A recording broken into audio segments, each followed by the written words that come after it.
Oh, I'm back again. A couple weeks ago, I got a phone call from Harj, and he was explaining that he was on the island visiting Jeffy Bear while he was in the hospital, and that he told Jeffy that he had a problem, that his van battery had died. He had did a full conversion on his van, and so he was kind of stuck. But he wanted to know if he knew anybody could help him with this problem, preventing him to get stuck again if his vehicle battery died. So Jeffy gave him my phone number and told him give me a call. So when he called me, he told me a situation, and I said sure, be glad to help. We met up before I did the work. We just met and talked for a while. Met his wife. Super nice guy and his wife. So said no problem. I'll give him a hand. And so he came out a few days later, and in a few hours we had everything hooked up, and he doesn't have to worry about having a dead vehicle battery anymore. So I'll show you what I did on the video, and thanks for Jeffy for sending him out my way. Really like the guys, and we're looking forward maybe even traveling together in the future.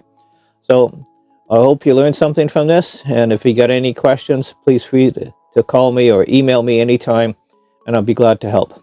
Thanks. As you can see, Harsh made very good use of his removal of his stowaway seats in his van, and so I was just wiring up some connections in that, and I'll show everything I've done right now. Okay, from the solenoid, I've got 6-gauge cable from the vehicle battery, and then we'll just go inside the by the driver's seat.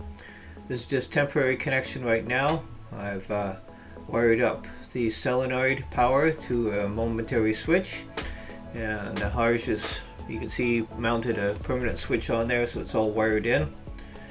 That goes to the solenoid that will be mounted under the floor, and to power control there to the momentary switch.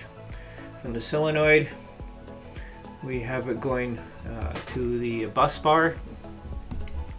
The bus bar is attached to the power of the house battery. You can see right there we have a negative ground bus bar, and we have our 12-volt bus bar.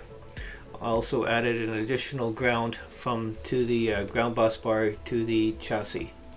Here's the schematic of the system. It's quite easy to use, and I think this can save a lot of people some problems in the future. If you need any help in installing this, or if I'm in the area, I'd be glad to help. And remember, I never charge for labor.